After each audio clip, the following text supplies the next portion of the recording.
Hello बच्चों, कैसे हैं आप? आज मैं हर कक्षा का, मैं यूँ नहीं बोलूँगी कि 10वीं कक्षा का, 11वीं कक्षा का, हर कक्षा में हिंदी पद्य साहित्य के इतिहास के नाम से बहुत सारे प्रश्न पूछे जाते हैं और बहुत सारे बच्चे बोल भी रहे थे कि मैम हिंदी पद्य साहित्य के इतिहास पे एक वीडियो बनाइए। तो मैं आज आपके लिए लाई हूँ बहुत ही महत्वपूर्ण वीडियो, जिसमें आपको इसके बारे में व्याकरण में हिंदी पद्य साहित्य के इतिहास से संबंधित जो भी अपना प्रश्न, जो डाउट है, वो सारे इसमें क्लियर हो जाएंगे। तो व्याकरण में हिंदी पद्य साहित्य का इतिहास आता है, तो अपन आज स्टार्ट करते हैं हिंदी पद्य साहित्य का इतिहास। अब आज हम पढ़ेंगे कि हिंदी पद्य साहित्य के इतिहास को कितने भागों में बांटा गया और इसे क्या होता है, इसके बारे में सारी जानकारियां प्राप्त करेंगे।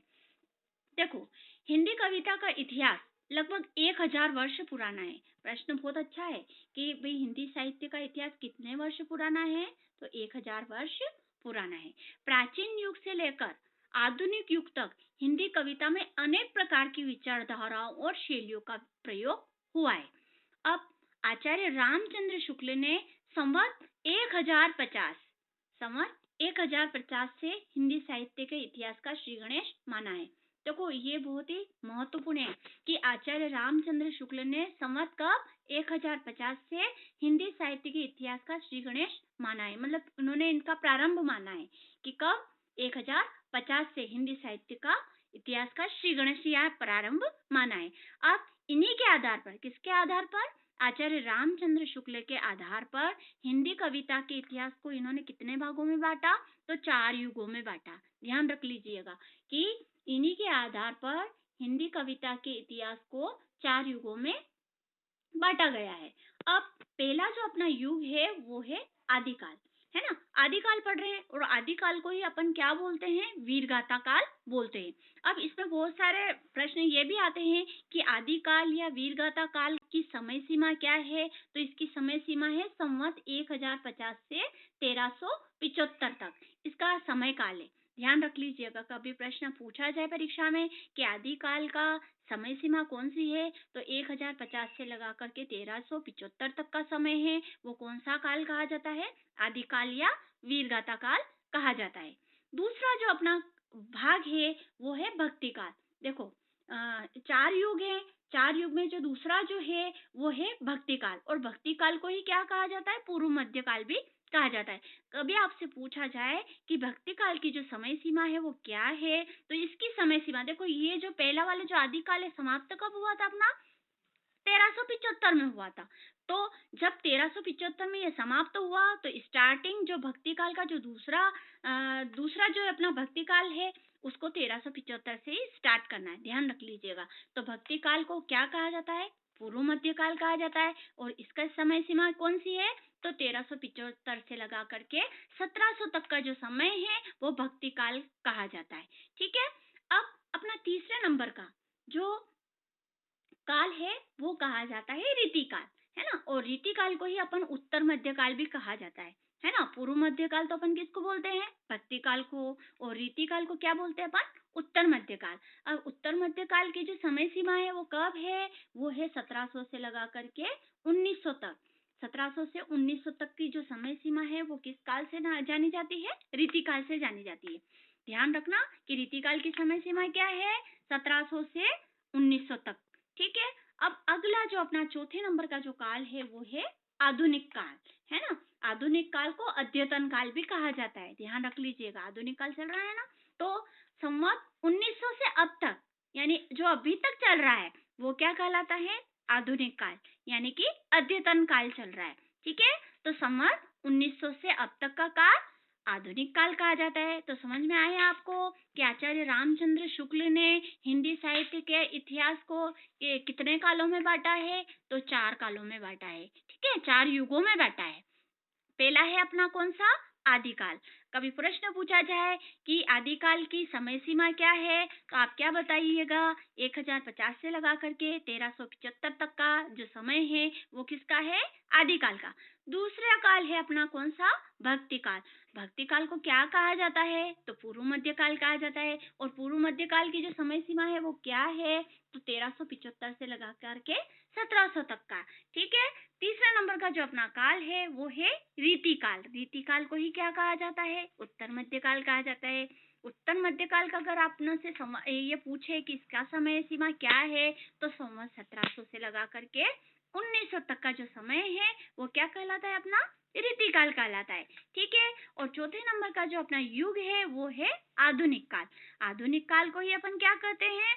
अद्यतन काल कहते हैं। अब इसकी समय सीमा क्या है? तो 1900 से अब तक का जो समय है वो क्या कहलाता है? आधुनिक काल कहलाता है। ठीक है।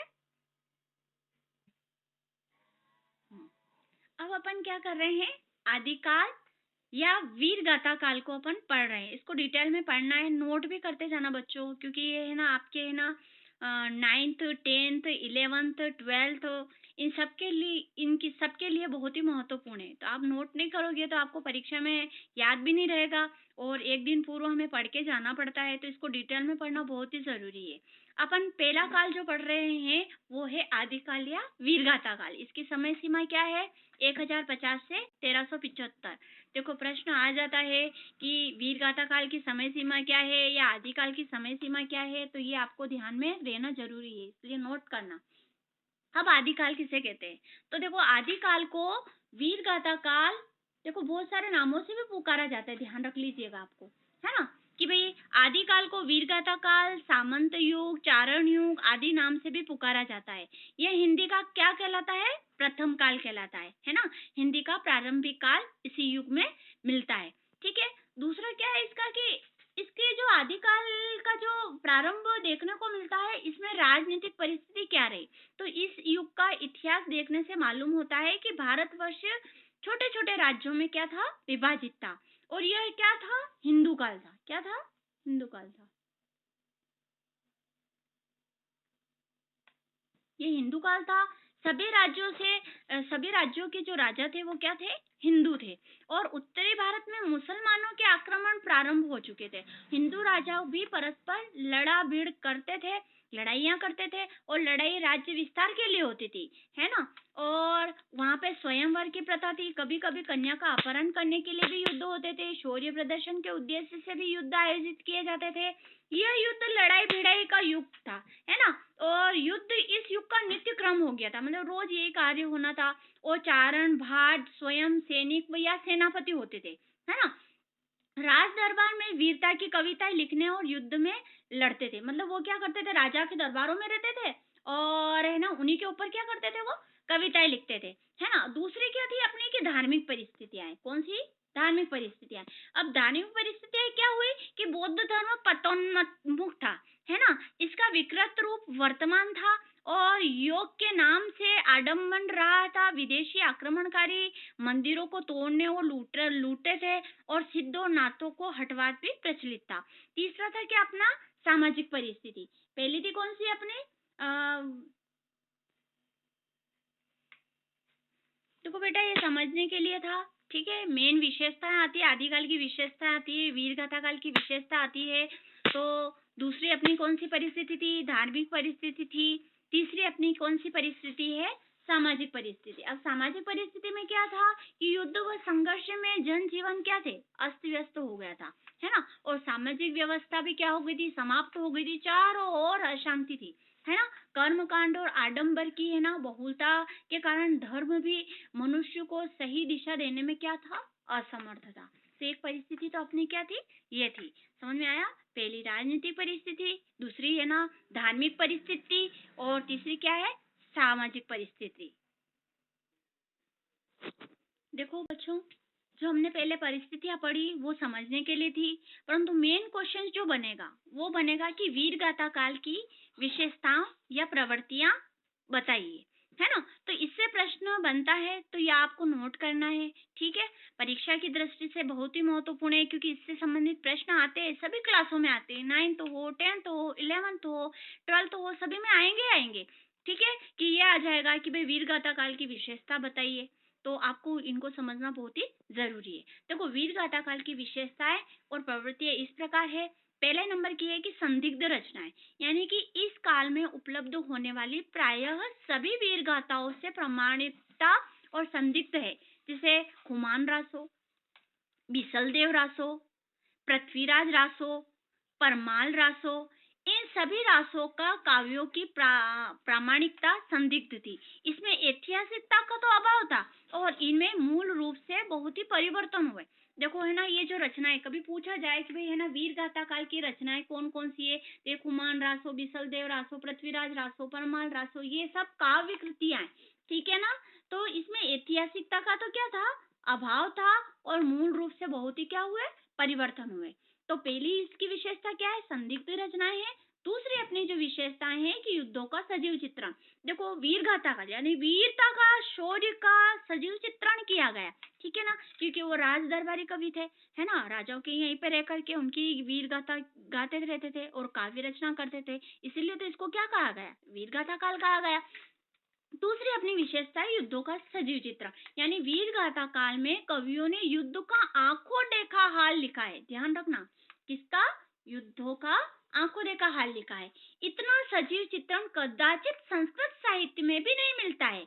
ये चारण कवि केवल मसीह जीवी ही नहीं रहे, यानी कि कलवाल ग्राही भी थे। ये युद्ध भूमि में भी जाया करते थे और फलतः इनका वर्णन अत्यंत क्या था, बिंबग्राही और सजीव था। यानी ये युद्धों का क्या करते थे, सजीव चित्रण करते थे, जैसे कि वहीं पे हो और वो वहीं की क्या कर रहे, उनकी गाथाएं लिख रहे हैं।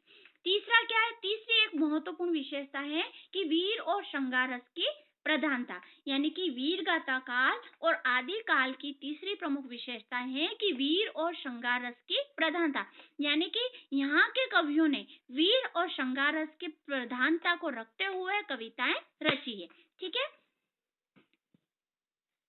अब देखो, इन वीर गाथाओं में वीर रस, श्रृंगार रस का अद्भुत सम्मिश्रण है। वीर रस का सुंदर परिपाक हुआ है। 12 बरस ले कुकुर जिए और 13 ले जिए सियार, बरस 18 क्षत्रिय जिए, आगे जीवन को धिक्कार। मतलब कि इन्होंने क्या बोला है कि क्षत्रिय जीवन जीना है तो बहुत ही वीरता के साथ जीते हैं, ठीक है। तो इन्होंने वीरता और श्रृंगार रस की इसमें क्या करी है, प्रधानता रही है। इसकी तीसरी प्रमुख विशेषता थी। चौथी विशेषता है अपनी संकुचित राष्ट्रीयता। संकुचित राष्ट्रीयता कैसे, कि जिसे चारण कवियों ने केवल अपने आश्रयदाताओं का ही गुणगान किया है। देखो, वो कहाँ पे रहते थे, राजाओं के आश्रय में रहते थे, तो गुणगान भी किन क्या करते थे, वो राजाओं का करते थे, अपने आश्रयदाताओं का गुणगान किया करते थे। इसमें क्या है कि जैसे देशद्रोही जयचंद का भी पेट के कारण गुणगान किया गया था, है ना, पेट के कारण, यानी कि जहाँ से रोजी रोटी चलती है वहां उनका तो गुणगान करना ही पड़ेगा। तो इससे क्या है कि छोटे छोटे राज्यों का ही राष्ट्र समझा जाता, छोटे छोटे राज्यों को ही वो क्या समझते थे, राष्ट्र समझते थे। तो इसलिए क्या कहा जाता है कि संकुचित राष्ट्रीयता, ठीक है।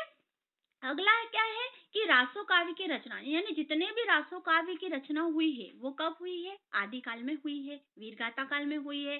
तो एक पांचवी अपनी इसकी विशेषता क्या है कि रासो काव्य की रचना, यह भी इस काल की प्रमुख विशेषताएं कही जाती है।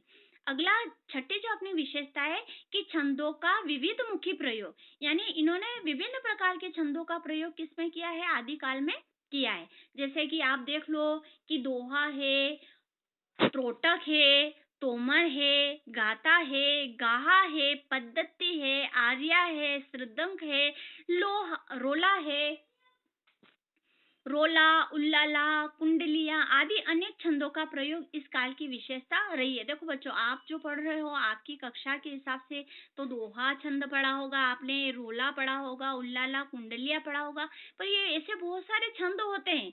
तो इन्होंने क्या किया कि अपनी काव्य रचना में अनेक प्रकार के छंदों का इसमें प्रयोग किया। तो इस काल की ये प्रमुख विशेषता भी रही, और छंदों का इतना विविध प्रयोग पूर्ववर्ती साहित्य में कभी भी नहीं हुआ है। तो ये इसकी भी प्रमुख विशेषता है।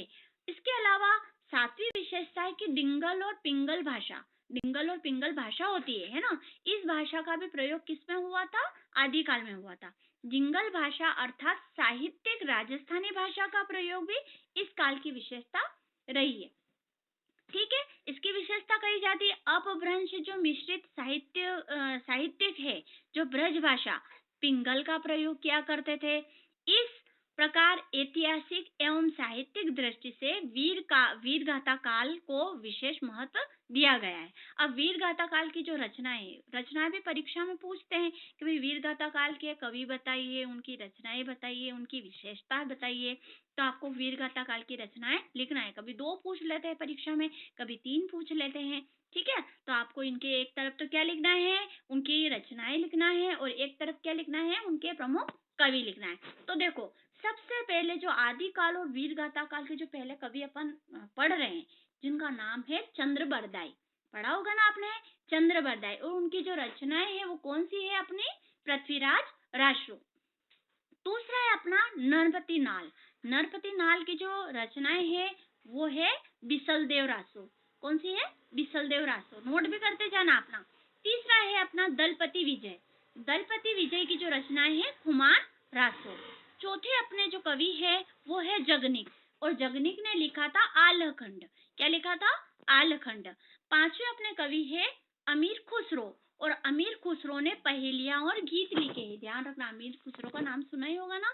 तो इन्होंने क्या लिखा था, पहेलियां और गीत लिखी थी। छठे नंबर के जो अपने कवि है वो राजशेखर है। उनकी जो रचना का नाम है संदेश रासक है।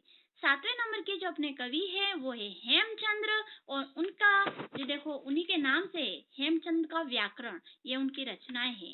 इसके बाद है 8वें नंबर के है अपने मेरुतुंग, और मेरुतुंग की रचनाएं है प्रबंध चिंतामणि। क्या है, प्रबंध चिंतामणि। इसके अलावा अपने अगले कवि है वो है विद्यापति, और विद्यापति की जो कीर्ति पताका रचनाएं है बहुत ही प्रसिद्ध है। कीर्ति पताका और पदावली, ये उनकी रचनाएं। तो ध्यान रखना, आपसे पूछा जाएगा कि वीर गाथा काल की रचनाएं बताइए, उनके कवि का नाम बताइए। तो आपको सबको याद करना जरूरी है, इसलिए एक तरफ आपको नोट करना भी पड़ेगा और समझना भी पड़ेगा कि इसके प्रमुख कवि कौन से हैं, उनकी रचनाएं कौन सी है, और उनकी विशेषताएं कौन सी है। तो परीक्षा की दृष्टि से बहुत ही महत्वपूर्ण है, हर कक्षा में महत्वपूर्ण है, समझ लीजिएगा। तो आपको इसको है ना, इस चैनल को पूरा देखना है। ठीक है,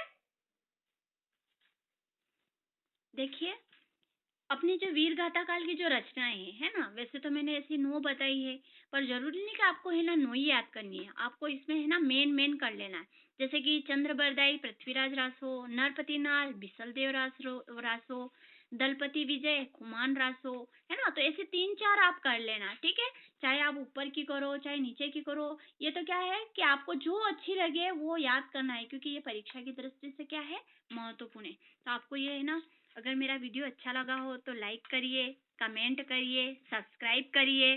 ठीक है, और ताकि मैं आपके लिए अच्छे से अच्छे वीडियो बनाती रहूं। ठीक है, तो सबसे पहले आप क्या करिएगा, सब्सक्राइब करिएगा, लाइक करिएगा और कमेंट करिएगा। और इससे अगर अपना हिंदी साहित्य के इतिहास को आगे अपन अगले वीडियो में पढ़ेंगे। ठीक है, धन्यवाद।